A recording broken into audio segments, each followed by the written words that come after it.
Ah, j'aime donc toujours revenir dans ce petit coin-ci, petit coin de pays, pittoresque et la famille de Dieu, hein? Peu importe où on va, on a le même esprit, on a l'amour de Dieu qui est répandu dans nos cœurs par le Saint-Esprit. Et je vous transmets les salutations de mon épouse aussi, qui n'a pas pu venir en fin de semaine. Mais oui, l'année passée, j'avais demandé à Dominique des choix, différentes séries que j'ai déjà prêchées dans le passé. Puis là, la série sur la résurrection, 1 Corinthiens 15, on avait fait jadis 6 messages sur 1 Corinthiens 15. Et donc, cette année, cet été, je fais la suite de cette série-là, intitulée « La logique de la résurrection ». La logique de la résurrection, basée sur les versets 12 à 20 de l'Apocalypse. Pas l'Apocalypse, 1 Corinthiens 15. Et si on demande qu'est-ce qui fait le caractère unique de la foi chrétienne? Il y a différentes possibilités. On peut dire, le diagnostic réaliste que la Bible fait de l'être humain, on ne le retrouve pas ailleurs. C'est unique au christianisme. Le caractère radical de notre déchéance, un caractère approfondi du diagnostic que Dieu fait, entre autres dans Romains 3, à Éphésiens 2. Hein? On est mort spirituellement. Ça, aucune autre religion ne va prononcer un tel diagnostic de l'être humain. On peut dire aussi, face à ce diagnostic, la solution radicale, le problème radical, la solution radicale. Un salut accordé uniquement par la grâce de Dieu, pas par les œuvres. Il n'y a aucun autre... Hey, en secondaire 4, en 1975, ce qui est le fun, c'est que cette année, une petite parenthèse, cet été, je célèbre 3 sortes d'anniversaires. 10e anniversaire, de mes études à l'université. Aussi, 40e anniversaire de mon mariage avec Carole. Et puis, 50e anniversaire de conversion. J'ai été converti en 1975, septembre 1975. Et j'avais un cours à l'école, en secondaire 4, culture religieuse. On étudiait toutes les religions. Et au début, j'étais mêlé. Je venais juste de me convertir. Je ne connaissais pas trop ma Bible. Mais là, les choses se sont clarifiées. La Bible est différente de tout le reste. Seule la Bible enseigne, et je n'ai jamais vu aucune autre spiritualité ou aucun autre mouvement religieux qui enseigne un salut par la grâce, uniquement, sans les œuvres. Donc, solution radicale. Ça, c'est unique au christianisme.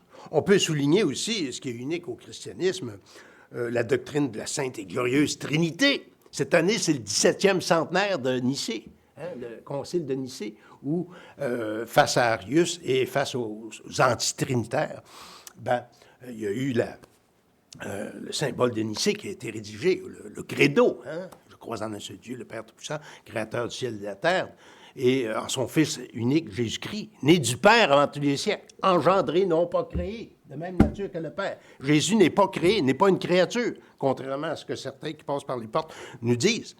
Il est le créateur, pas la créature. En tout cas, c'est unique au christianisme.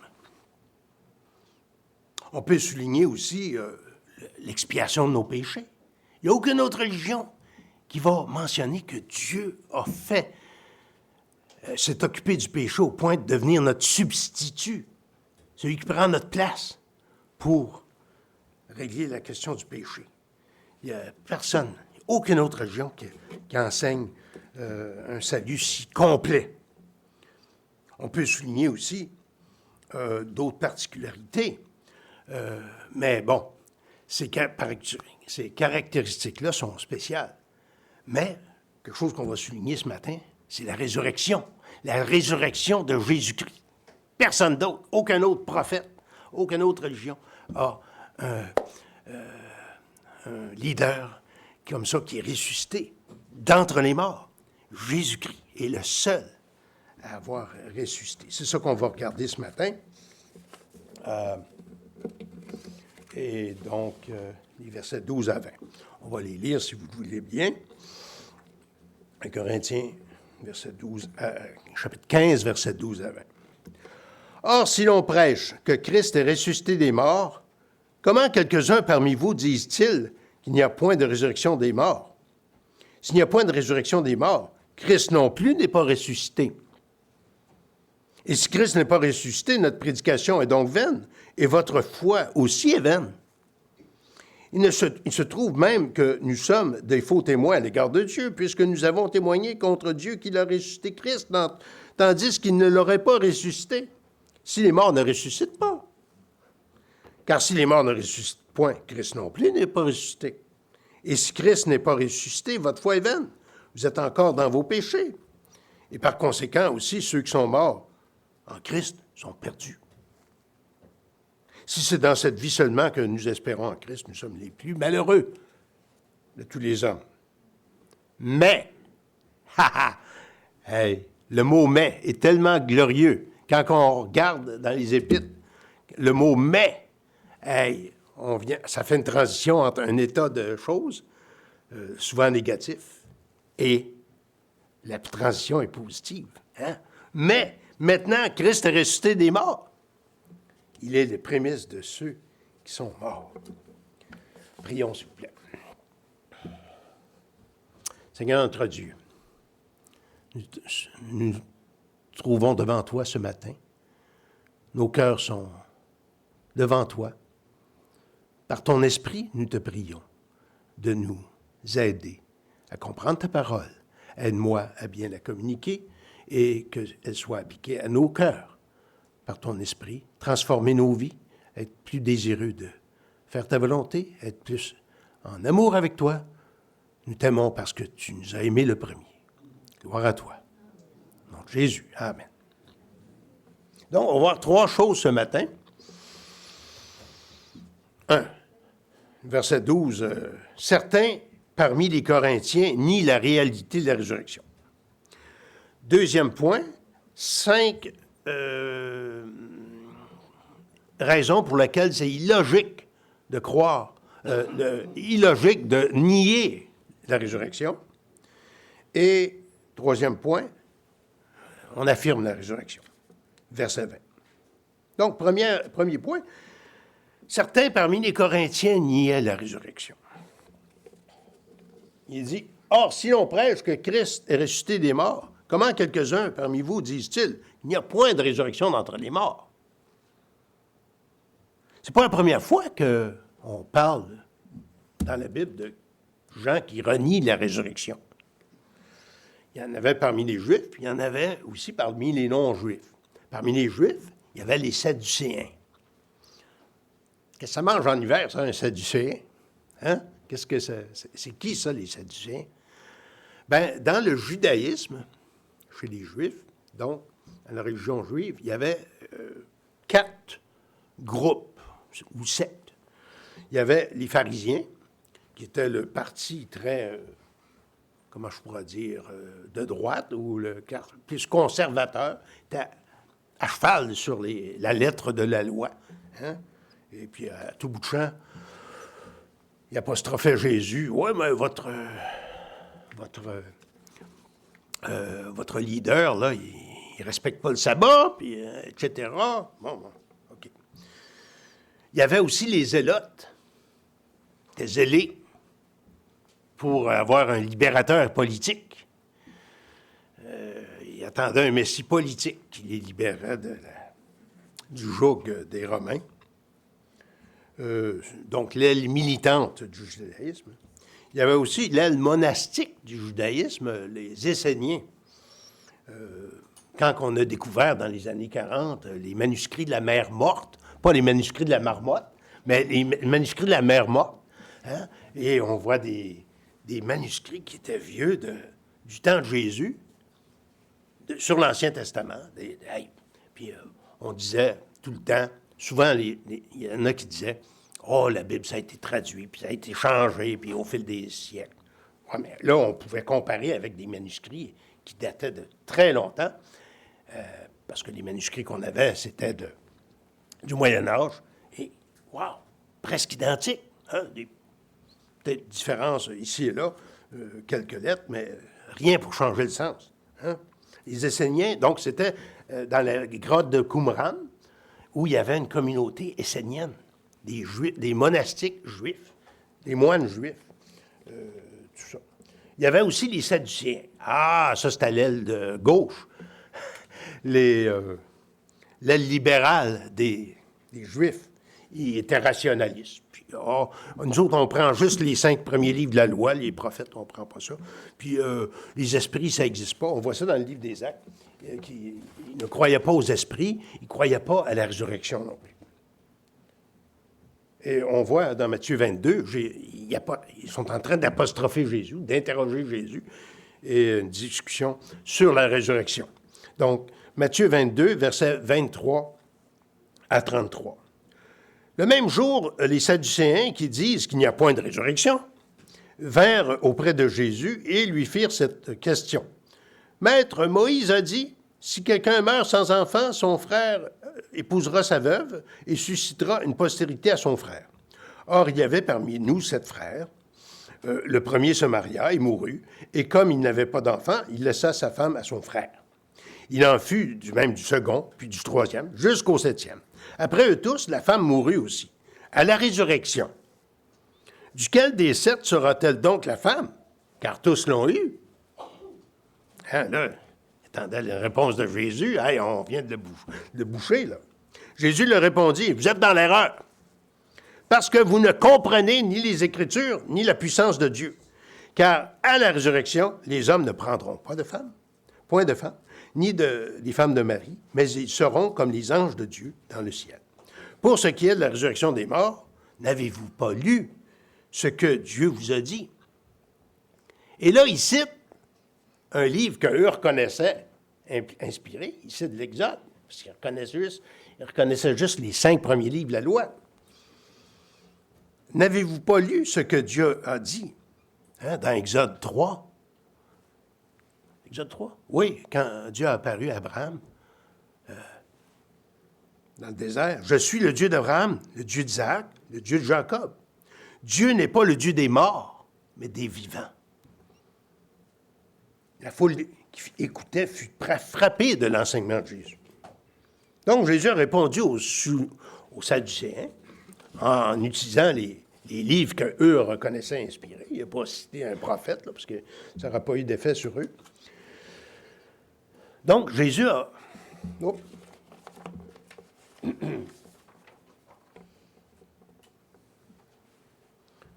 Oups. Jésus a montré il voulait montrer que les Sadducéens ils ne comprenaient pas que dans la résurrection, ce ne sera pas dans la même chose qu'ici. Il va y avoir un autre ordre de choses. Il n'y aura pas les mariages semblables à ceux qu'on a aujourd'hui. Tout ça. Donc, Jésus a souligné les implications d'une juste compréhension du texte d'Exode 3. Yahvé est apparu au milieu d'un buisson ardent pour communiquer à Moïse sa mission. Allez, libérer le peuple d'Israël de l'oppression égyptienne. Il dit, « Je suis le Dieu d'Abraham, d'Isaac et de Jacob. » Dieu n'est pas le Dieu des morts, mais des vivants. Ouais, ça, c'est Jésus qui a ajouté ça. Mais donc, la citation, c'est « Je suis le Dieu d'Abraham, d'Isaac et de Jacob. » Le Dieu de l'Alliance apparaît à Moïse pour montrer qu'en fidélité à son alliance, il va accomplir la rédemption. Donc, une compréhension superficielle de ce texte-là, de Exode 3, pourrait pousser quelqu'un à dire ouais, tout ce que ce verset-là dit, c'est qu'à un moment donné, pendant qu'il était vivant, Abraham, Isaac et Jacob avaient Dieu. Dieu était leur Dieu. Mais pas une fois mort. Mais là, Jésus souligne le temps présent. Hein? Jésus, qui est la parole incarnée, donnait une interprétation plus profonde du texte. Dans ce texte, dans ce passage, Dieu parle de son alliance avec les patriarches. il est l'Éternel. Il ne permettrait pas que son alliance, comme dit le commentateur Brodus, permettrait pas que cette alliance-là tombe à rien à cause de leur mort. Cette alliance ne peut pas être annulée par la mort. Les Juifs pensaient que, comme les Grecs, les Juifs pensaient, les Juifs ne pensaient pas comme les Grecs. Les Juifs pensaient que, d'après la révélation biblique, Dieu agit dans le concret de notre vie. Il promet des bénédictions physiques.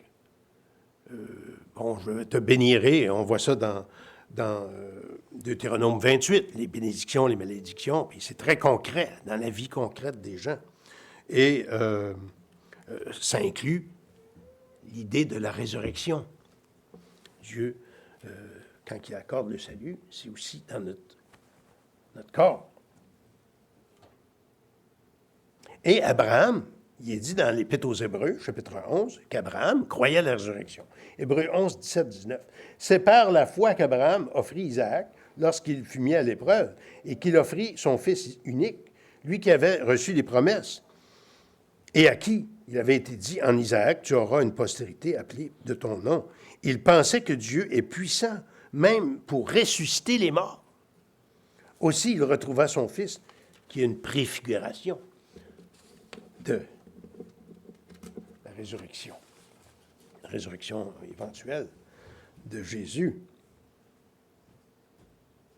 Si Dieu affirme être comme à l'époque de Moïse, donc à l'époque de Moïse, quand il a apparu à Moïse, en 1250 avant Jésus-Christ, il affirme être le Dieu d'Abraham, d'Isaac et de Jacob, qui eux ont vécu 1700 ans avant, c'est qu'ils sont en quelque sorte vivants.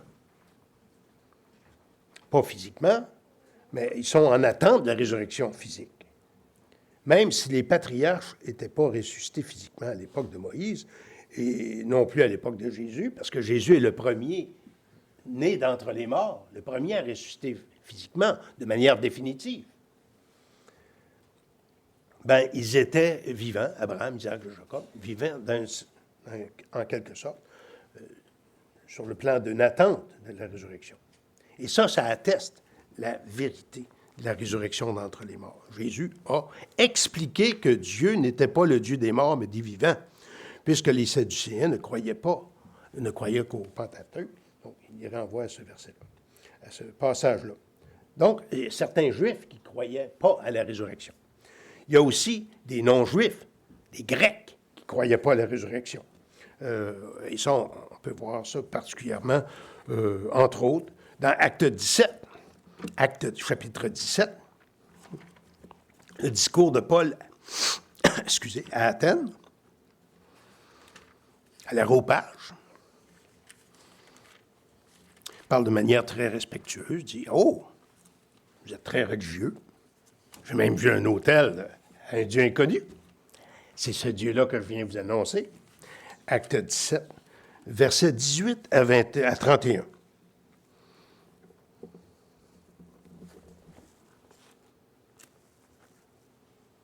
Quelques philosophes épicuriens et stoïciens se mirent à parler avec lui, donc avec Paul, et les uns disent « Que veut dire ce discoureur? » D'autres disent « Il semble être un prédicateur de divinités étrangères, cela parce qu'il annonçait la bonne nouvelle de Jésus et de la résurrection. » Ainsi, donc, alors ils le prirent, le menèrent à l'aréopage et dirent « Pourrions-nous savoir quel est ce nouvel enseignement dont tu parles?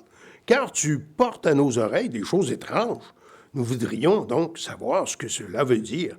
Or, tous les Athéniens, les étrangers venus parmi eux, ne passaient leur temps qu'à dire ou à écouter quelques nouvelles. Hein? Paul, debout au milieu de l'aréopage, dit « Athéniens, je vois que vous êtes à tous égards extrêmement religieux. » Et bon, on vient de citer un petit peu ce passage-là. « Le Dieu qui a fait le monde, verset 24, Le Dieu qui a fait le monde et tout ce qui s'y trouve, lui qui est le Seigneur du ciel et de la terre, n'habite pas dans les temples faits par la main des hommes. Il n'est pas servi par des mains humaines, comme s'il avait besoin de quoi que ce soit. Lui qui donne à tous la vie, le souffle et toutes choses. Il a fait que toutes les nations humaines, issues d'un seul homme, habitent sur toute la surface de la terre. Il a déterminé les temps fixés pour eux et les bornes de leur demeure, afin qu'ils cherchent Dieu pour le trouver, si possible, en tâtonnant. Or, il n'est pas loin de chacun de nous, car en lui, nous avons la vie, le mouvement et l'être. C'est ce qu'ont dit quelques-uns de vos poètes. Nous sommes aussi de sa race. Ainsi donc, étant de la race de Dieu, nous ne devons pas penser que la divinité soit semblable à de l'or, de l'argent ou de la pierre sculptée par l'art et l'imagination des hommes. Dieu, sans tenir compte des temps d'ignorance, annonce maintenant à tous les hommes, en tout lieu, qu'ils aient à se repentir, parce qu'il a fixé un jour où il va juger le monde selon sa justice, selon la justice par un homme qu'il a désigné, et il en a donné à tous une preuve digne de foi en le ressuscitant entre les morts. Wow! Hey! Il a souligné ça. Et, verset 32, lorsqu'ils entendirent parler de la résurrection des morts, les uns se moquèrent et les autres dirent, nous t'entendrons là-dessus une autre fois. Hein? Tu repasseras. Et comme on l'a dit tout à l'heure, les Grecs ne croyaient pas, contrairement aux Juifs, à la résurrection des corps. Pour eux, les Grecs étaient de philosophie dualiste. Le dualisme, c'est cette opposition foncière entre le corps, la matière et l'esprit. L'esprit, c'est le domaine des dieux, des idées, tout ça, et le corps, la matière, c'est... On tombe dans la matière, puis dans des corps, puis le but de la vie, c'est de se libérer du corps pour aller retrouver le niveau spirituel hors de nos corps. Mais c'est pas ça qu'on voit dans la Bible, une vision dualiste, ou comment je pourrais dire, une vision où le bonheur, c'est d'être désincarné. Dieu nous a créés. Dieu, quand il a créé, dans Genèse chapitre 1, chapitre 2, chapitre 3, chapitre 2 particulièrement, l'homme, il a dit, il l'a créé dans sa corporéité, avec un corps, et il a dit, ce fut très bon. Et c'est pour ça que Jésus est venu dans un corps, il s'est incarné. Il est mort dans son corps, il est ressuscité dans son corps, il est monté au ciel dans son corps, il reviendra dans son corps. Jésus, pour toujours, est uni à notre humanité. Mais les Grecs ne croyaient pas à ça.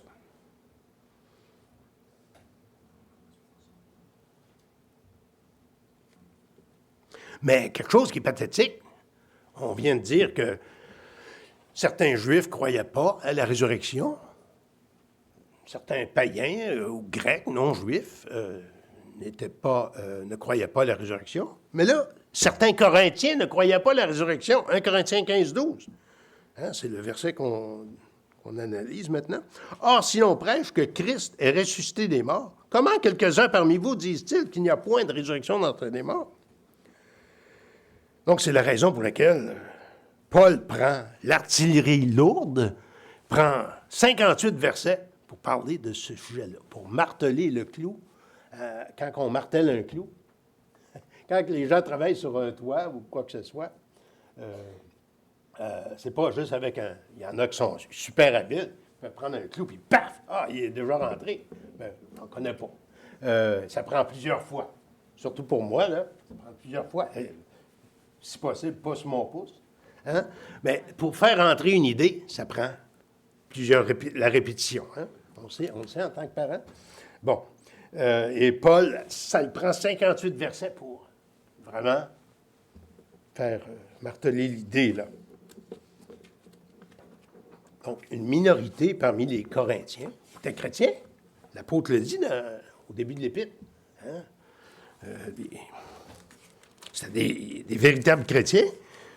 L'Église de Corinthe, il y avait des problèmes, c'est sûr. Une Église problématique, mais Voyons.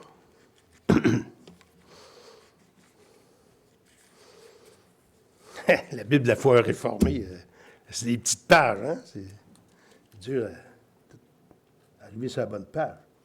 Il dit, Paul appelé à être apôtre, ça c'est 1 Corinthiens chapitre 1, verset 1, Paul appelé à être apôtre du Christ Jésus par la volonté de Dieu, et le frère Sosthène, à l'Église de Dieu qui est à Corinthe, à ceux qui ont été sanctifiés en Christ Jésus, appelés à être saints, et à tous ceux qui, en quelque lieu que ce soit, invoquent le nom de notre Seigneur Jésus-Christ, leur Seigneur et le nôtre. Que la grâce et la paix vous soit donnée. Bon, Paul écrit à des chrétiens, mais il y en avait quelques-uns parmi eux qui avaient des problèmes, qui étaient trop influencés par leur arrière-plan grec dualiste et qui remettaient en question la résurrection. On le voit dans d'autres endroits dans le Nouveau Testament, dans 2 Timothée, chapitre 2, versets 16 à 18. Paul dit à Timothée, « Évite les discours vains et profanes, car ceux qui les tiennent avanceront toujours dans l'impiété. Et leur parole rongera comme la gangrène. De ce nombre sont Hyménée et Philette, qui se sont détournés de la vérité, disant que la résurrection était déjà arrivée, et qui renversent la foi de quelques-uns. » C'est vrai que dans la Bible, on parle d'une résurrection spirituelle. Quand on est de nouveau, bon, l'image de la conversion, c'est d'une certaine façon, dans Jean 3, on parle de la nouvelle naissance, mais dans d'autres passages, Jean 5, 24, celui qui croit en celui que Dieu a envoyé, il est passé de la mort à la vie. C'est une résurrection spirituelle. Dans Éphésiens chapitre 2, il est dit, Dieu nous a rendus à la vie avec Christ, nous qui étions morts par nos offenses. Donc, oui, il y a une résurrection spirituelle quand on est converti, quand on est sauvé, mais pas au point de nier qu'il va y avoir une résurrection physique aussi un jour. Ça, c'est important. Mais eux niaient qu'il allait avoir une résurrection physique. Il y en a certains qui disent, peut-être qu'il y en a qui croyaient qu'il y avait la résurrection spirituelle à leur baptême, en tout cas. Peu importe. Mais bon, on sait qu'il y a une résurrection spirituelle, mais il va y avoir une résurrection physique aussi. Donc, certains Corinthiens étaient influencés par cet arrière-plan grec et dualiste. Maintenant, Paul va montrer le caractère illogique de nier la résurrection de 5 manières différentes. La négation de la réalité de la résurrection est illogique pour 5 raisons. La première raison, elle est illogique parce que Christ a été attesté comme ressuscité d'entre les morts. Verset 13, s'il n'y a point de résurrection d'entre les morts, Christ non plus n'est pas ressuscité. Il semble que les Corinthiens niaient la résurrection en général, sur le plan théorique, mais ils reconnaissaient quand même que Jésus était ressuscité. Parce que ça faisait partie de la prédication apostolique. Jésus est ressuscité. Jésus est mort et ressuscité, 3e jour. OK, oui, mais nous, ressuscités un jour, avec nos corps, non. Donc, comme on le dit, Hyménée et Philette affirmaient que la résurrection était déjà arrivée. Pas besoin de résurrection future là, dans nos corps. Donc, il était influencé par ces idées-là dualistes. Hein? Il va y avoir un jour une résurrection des corps. Dans l'argument de Paul ici, au verset 13, il mentionne que si on ne ressuscite pas, bien Christ non plus n'est pas ressuscité de bord. Puis étant donné que vous croyez que Christ est ressuscité, bien, c'est pas logique, là. Soyez cohérents. Ensemble. La négation de la résurrection est illogique parce que la résurrection est attestée, est clairement attestée dans le Nouveau Testament. Et c'est ce qui faisait l'objet de leur foi aussi. Deuxième argument, la négation de la résurrection est illogique parce que ça fait partie du message apostolique. Et si Christ n'est pas ressuscité, notre prédication est donc vaine. Et votre foi est vaine. Verset 14. La foi est importante. Le fondement de la foi est important. Il y en a qui disent « Ah, c'est pas important ce en quoi on croit. L'important, c'est qu'on croit à quelque chose. » Ça prend des bonnes raisons pour croire à quelque chose. Il faut un bon fondement logique, un fondement cohérent. Hein? C'est un raisonnement erroné, ça, de dire faut croire en n'importe quoi. Il faut croire à quelque chose. Hein? L'important, c'est de croire. Proverbe 14, 12 dit « Telle voie paraît droite à un homme, mais son issue, c'est la voie de la mort. » On peut être convaincu de quelque chose, on peut être persuadé de quelque chose, être convaincu et être carrément dans l'erreur. Tu sais. Donc, être sincèrement sur une voie, mais être sincèrement dans l'erreur. Souvent, les grands scientifiques ont fait des découvertes et tout le monde disait qu'il était fou. Hein? Graham Bell. Hey, tu vas parler dans un micro, puis quelqu'un d'autre, très loin, va t'entendre. Hey, tu n'es pas tombé sur la tête. Ou Copernic, ou Galilée. Tu sais, leurs idées ont été remises en question, mais à la fin, il s'est avéré qu'il était dans la vérité. Donc, c'est important de croire, mais c'est important, le fondement de notre foi, croire à quelque chose de crédible.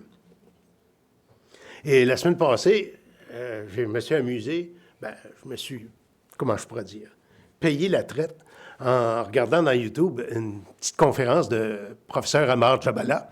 Amar Jabala qui est décédé l'année passée. Oui, l'année passée, hein? Et qui enseignait l'apologétique à un moment donné. Moi, je l'ai connu à Toronto, quand il enseignait l'apologétique, il enseignait le grec et la pensée contemporaine. Et dans cette petite vidéo que j'ai vue la semaine passée, c'était un cours, parce qu'il était le doyen aussi de la faculté de théologie évangélique. C'était un cours d'apologétique qu'il enseignait, et il parlait de un événement qui est arrivé dans la pensée occidentale au 18e siècle, qui a changé complètement la façon de penser, même en théologie, pour plusieurs cas. C'est la venue d'Emmanuel Kant.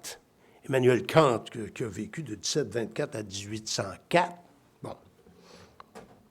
Il disait « J'ai aboli le savoir pour faire la place à la religion. Opposer religion, foi, au savoir. J'ai voulu abolir le savoir pour faire de la place à la religion. » Donc, avant, on pouvait apporter, à regarder raisonnablement la foi et dire, OK, on a des bonnes raisons de croire, mais lui a mis une opposition entre foi et le domaine scientifique, le domaine de la raison. Et si c'est religieux, si c'est l'esthétique, si c'est la morale, on ne peut pas raisonner ça. C'est le domaine qui dépasse la raison. Mais pour Kant, donc, c'est ça. Pour Kant, tout ce qui était religieux, la foi, Dieu, l'âme, la liberté, était associé à une perception des choses qui dépassait la logique. Cette influence de Kant influence beaucoup de secteurs de la théologie. Quand on va étudier la théologie dans les universités, souvent c'est libéral et on est influencé. On dit « Oh, on peut pas prouver la résurrection. Oh, non, ça dépasse la foi, ça dépasse la raison. Là. On fait un saut dans le vide, hein, comme quelqu'un d'autre le disait. Et je sais que peut-être certains ont déjà lu des livres de Francis Schaeffer, un apologète, un défenseur de la foi, un philosophe chrétien qui est décédé maintenant. Mais il nous a beaucoup mis en garde face à cette vision qui fait une opposition entre la raison et la foi. Et la foi réformée, d'après ce qu'on voit chez les réformateurs, et particulièrement Calvin, c'est pas une opposition entre la foi et la raison. C'est la foi qui vient éclairer la raison. hein, nous aider à comprendre la foi. Il dit dans Ésaïe 26, « Par ta lumière, nous voyons la lumière. » Hein? Donc, si on croit que Christ est ressuscité, c'est qu'on a de bonnes raisons de le faire. Hein? Thomas a mis ses mains dans le côté de Jésus. Hein? Jean 20, verset 26 à 31. 8 jours après, les disciples de Jésus étaient de nouveau dans la maison et Thomas se trouvait avec eux. Jésus vint, les portes étant fermées, se présenta au milieu d'eux et dit, « La paix soit avec vous. » Puis il dit à Thomas, « Avance ton doigt et regarde mes mains. Avance aussi ta main et mets-la dans mon côté. Et ne sois pas incrédule, mais crois. » Thomas lui répondit, « Mon Seigneur et mon Dieu. » Mon Seigneur et mon Dieu. Jésus lui dit, « Parce que tu as vu, tu as cru. Heureux ceux qui n'ont pas vu et qui ont cru. » On ne parle pas ici d'une foi irrationnelle, mais on voit ici dans ce texte-là que Thomas avait des bonnes raisons de croire, des raisons tangibles. Une troisième raison pour laquelle il est illogique de nier la résurrection, c'est que cela fait de Paul un faux témoin. Versets 15 à 16. Il se trouve même que nous sommes de faux témoins à l'égard de Dieu, puisque nous avons témoigné contre Dieu qu'il aurait ressuscité Christ d'entre les morts, tandis qu'il ne l'aurait pas ressuscité si les morts ne ressuscitent point. Car si les morts ne ressuscitent point, Christ non plus n'est pas ressuscité. C'est comme si Paul disait, « Pensez-vous qu'on serait prêt à mourir pour un mensonge? » Hein? S'ils disent qu'on fait un mensonge, qu'on est menteur, parce que, ou qui insinue qu'on est menteur parce qu'on parle de quelque chose qui n'est pas arrivé, puis on le prêche. Si certains disent qu'il n'y a point de résurrection, alors on est des menteurs. Et vous croyez à des menteurs. Dieu le Père n'aurait pas ressuscité Jésus d'entre les morts, et on est des parjures, parce qu'on dit devant Dieu, c'est ce qu'on prêche. Hein? C'est comme un serment. Hein? Et il serait des parjures. Il mériterait la condamnation sur le plan civil, d'être parjure comme ça, de faire des fausses prophéties. Chez les Juifs, les faux prophètes, hein, il n'y avait pas de chance avec eux. Ils devaient être mis à mort. Deutéronome 18, 20 à 22. Mais le prophète qui aura l'audace de dire en mon nom une parole que je ne lui ai point commandé de dire, ou qui parlera au nom d'autres dieux, ce prophète-là sera puni de mort. Peut-être diras-tu dans ton cœur, comment connaîtrons-nous la parole que l'Éternel n'a point dite? Quand ce que dira le prophète n'aura point lieu et n'arrivera pas, ce sera une parole que l'Éternel n'a point dite. C'est par audace que le prophète l'aura dite. N'aie pas peur de lui. Donc, déclarer un mensonge sur Dieu, c'est passible de la peine capitale. Dans 1er Jean, les premiers épîtres de Jean, chapitre 1, verset 9, quiconque va plus loin. Attendez, c'est peut-être pas le bon chapitre. Attendez. 1 Jean. Oh.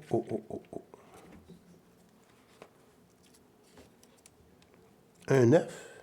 Non, c'est pas 1,9. C'est 2,9.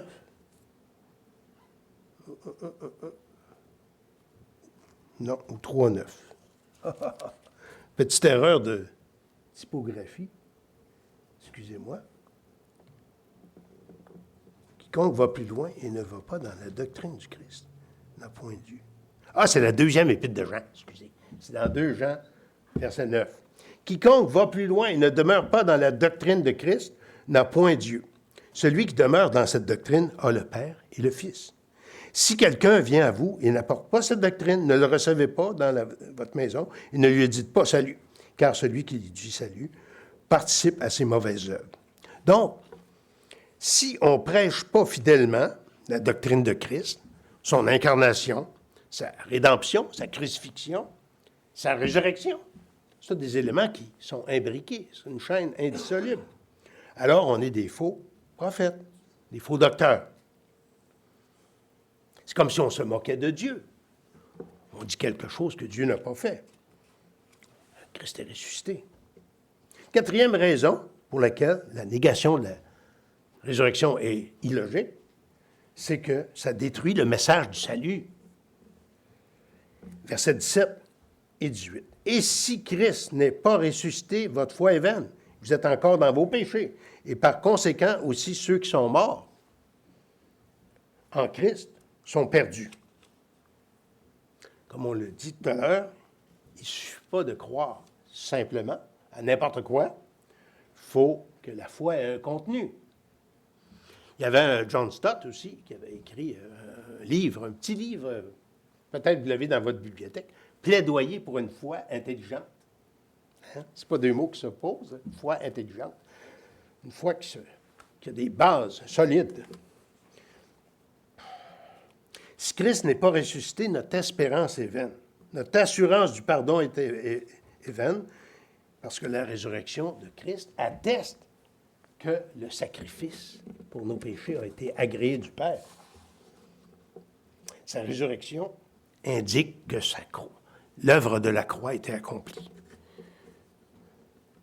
C'est la signature divine, comme disait quelqu'un, la signature divine du Père, que l'œuvre de Christ a été acceptée. La résurrection atteste de la perfection de ce sacrifice. Psaume 16, verset 10 nous dit « Tu n'abandonneras pas mon âme au sépulcre. Tu ne permettras point que ton sein voie la corruption. » Une prophétie messianique dans le psaume. Et Dieu a accepté le sacrifice de Christ et a ressuscité son Fils d'entre les morts, comme il est dit dans plusieurs endroits dans le Nouveau Testament. Le sacrifice de Christ est un sacrifice substitutif. Jésus a été notre substitut. Un substitut. Tiens, qu'est-ce qu'un substitut?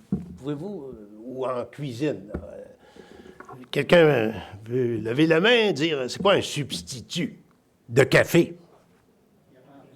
Il remplace le café. Hein? Il n'y a pas de caféine. Hein? Un café de céréales, là, Postum ou d'autres choses. Postum, ça ne se vend plus maintenant, c'est le café libre. Là, hein? Bon, c'est ça, un substitut de café. Ça goûte un peu comme le café, il y a la texture un peu comme le café, mais ce n'est pas du café. Jésus a été notre substitut, il a pris notre place. On mériterait la condamnation, on mérite toujours la condamnation, mais Jésus a subi notre condamnation à notre place. Il était notre substitut. C'est pour ça qu'on appelle ça un sacrifice substitutif, la substitution pénale, hein, des grands termes. C'est ça. Jésus a porté nos péchés. Et ce sacrifice-là a été agréé du Père, parce que Jésus, pour être notre substitut, il fallait qu'il y ait quelqu'un de parfait. Jésus était sans péché. Un homme dont le cœur et les actions étaient la perfection.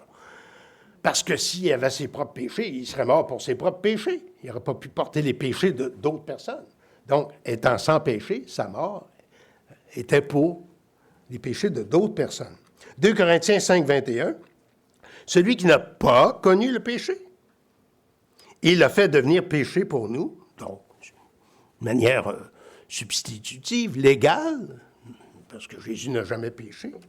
Il l'a fait devenir péché pour nous, afin que nous devenions en lui justice de Dieu. Hein? On est justifié. On a parlé de cela tout à l'heure. Hein?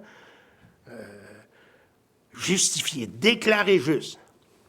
Vous savez la différence entre la doctrine catholique de la justification et la doctrine protestante? Depuis le Concile de Trente. Au Concile de Trente, dans les années 1600, avec les réformateurs qui étaient en dialogue, ils ont voulu se rapprocher de la position protestante. Ils ont dit, oui, on est justifié par grâce, mais la justification, c'est l'acte par lequel Dieu nous rend justes. Non, les réformateurs n'ont jamais accepté ça. J'ai déjà vu un traité quelque part où, par sa justice, Jésus nous rend justes. Non, ça, c'est une doctrine catholique romaine. La doctrine protestante, biblique, de la justification, c'est Dieu nous déclare justes. Hein? On est condamné par nos péchés. Mais Dieu nous déclare juste en vertu de la justice de Christ, qui nous est mis à notre compte, imputé. Bon. Dans Romains 4, versets 23 à 24. Mais ce n'est pas à cause de lui seul. On parle ici de... Dans Romains 4, verset 23 à 24. Tiens, on va tourner, parce que je veux vous donner aussi un petit peu le contexte. Romains 4, verset 23 à 24, là où il parle de la foi chez Abraham. Romains 4, verset 23 à 24. Qu'est-ce qu'il dit?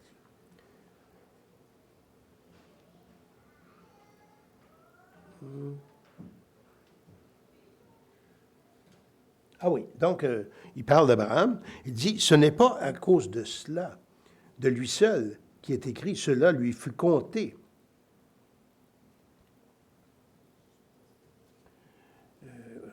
Ou imputé. Nous qui croyons en celui qui a ressuscité d'entre les morts, Jésus, notre Seigneur, livré pour nos offenses et ressuscité pour notre justification.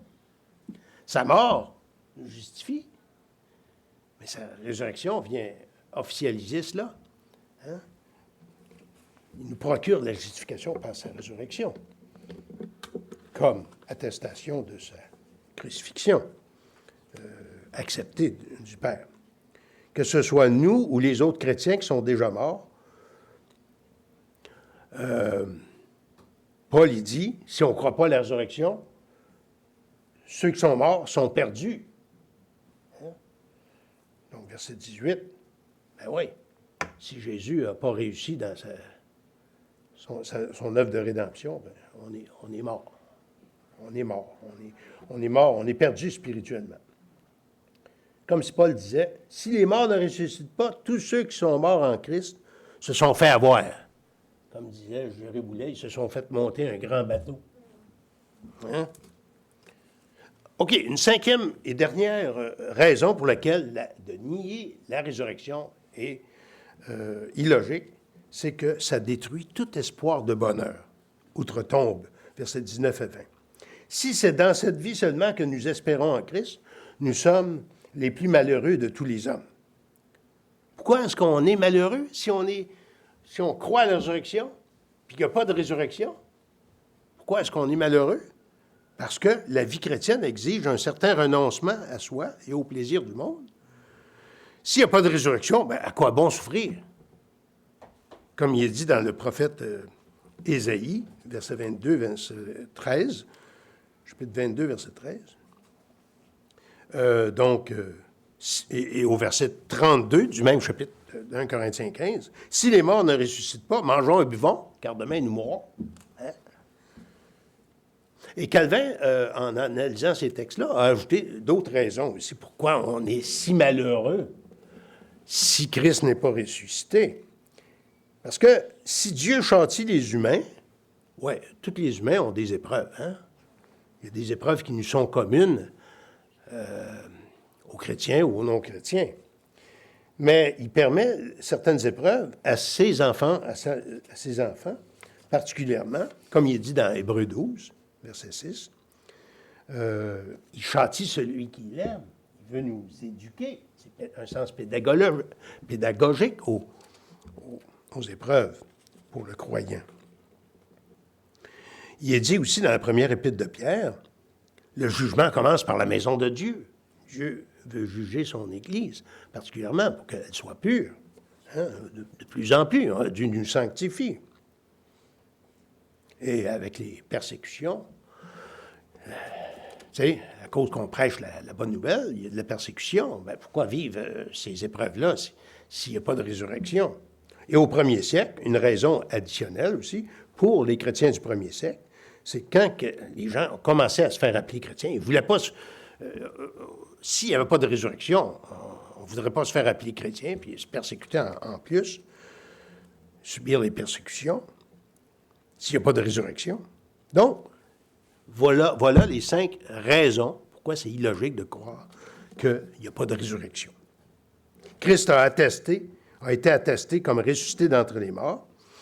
Ça fait partie du message apostolique. Ça fait, si on nie la résurrection, ça fait de Paul un faux témoin et ça détruit le message du salut et finalement, ça détruit tout espoir de bonheur outre-tombe. Bon, après avoir montré tous ces arguments-là, il affirme finalement, au verset 20, la résurrection. Tu sais, on sait que Dominique était lutteur avant, tu sais, puis quand on voit des combats de lutte, c'est pas juste un coup, puis le gars tombe, tu sais, comme on voit dans Astérix des fois, là, avec Obélix ou quelqu'un d'autre. En tout cas, ben, c'est plusieurs coups, puis à force de l'avoir, le gars tombe KO. Ben, Paul, il y a un argument après l'autre, là, puis là, il y a un cri de victoire au verset 20. Mais maintenant, hein, un autre mais. Quand vous voyez le mot mais là, dans les épîtres de Paul, là, il y a de quoi de juteux, là. Il y a de quoi de merveilleux. Une bonne nouvelle. Mais maintenant, Christ est ressuscité d'entre les morts. Hein? Il a accumulé dans ces 7 versets-là un argument après l'autre. Mais là, c'est ça. Cri triomphant. Il est ressuscité. Cri de victoire. S'il n'est pas ressuscité, ben, toutes ces choses-là tombent à l'eau. Donc, ce verset-là, verset 20, fait le pont entre ce qui précède, la résurrection de Christ, et les versets 21 qui vont suivre, où on voit plein d'avantages de la résurrection dans la vie du croyant.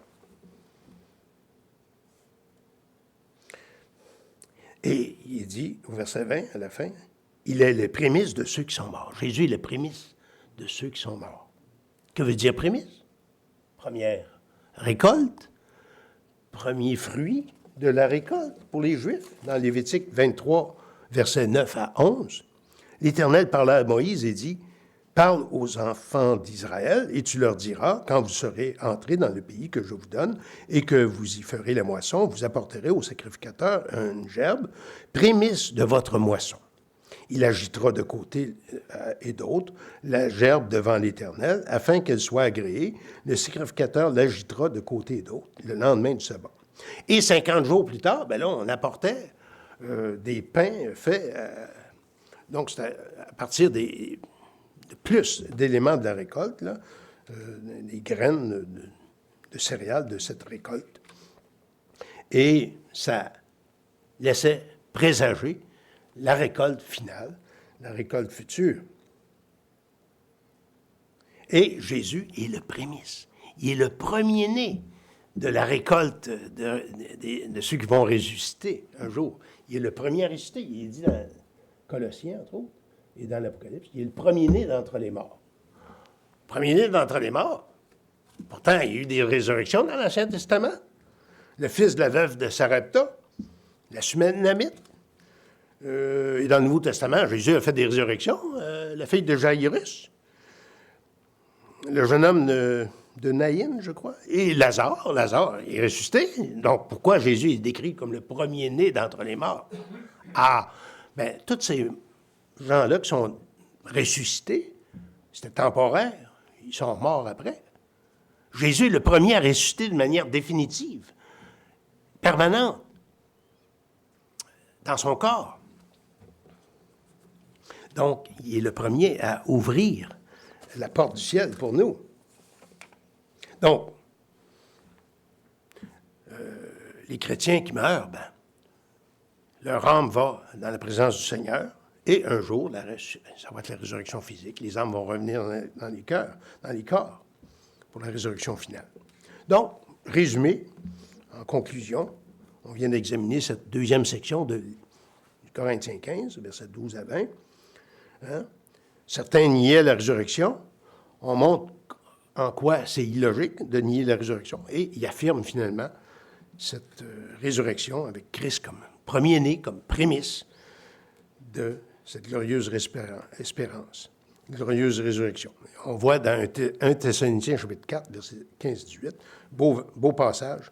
qui parle de cette glorieuse espérance. « Voici en effet ce que nous déclarons d'après la parole du Seigneur. Nous, les vivants, restés pour l'avènement du Seigneur, nous ne devancerons pas ceux qui sont décédés, car le Seigneur lui-même, un signal donné à la voix d'un archange et au son de la trompette de Dieu, descendra du ciel, et les morts en Christ ressusciteront premièrement. » Donc, si Jésus revenait aujourd'hui, ben nous qui sommes vivants, on ne sera pas les premiers à aller rejoindre Jésus. Les morts en Christ ressusciteront premièrement.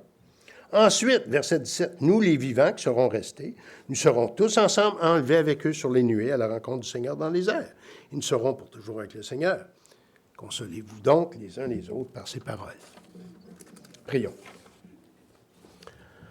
Notre Dieu, notre Père, merci pour cette glorieuse espérance que tu donnes à tes enfants. Merci pour nous avoir créé cet univers matériel, cet univers de toute beauté dans ses différents aspects, et nos vies en tant qu'êtres humains faites à ton image et dans nos corps. Merci pour cette merveilleuse vie, et tu nous as rachetés aussi. Tu es venu dans un corps humain, tu es ressuscité dans un corps humain, et tu reviendras dans un corps glorifié aussi, pour que nous aussi, à ta suite, on puisse revêtir des corps glorifiés, immortels, qui ne connaîtront plus les affres du péché et les affres de la tentation. Les premières choses seront disparues et nous serons pour toujours avec toi. Gloire à toi. Donne-nous de partager ces choses et d'être en émerveillement chaque jour pour ton œuvre merveilleuse de salut. Au nom de Jésus. Amen.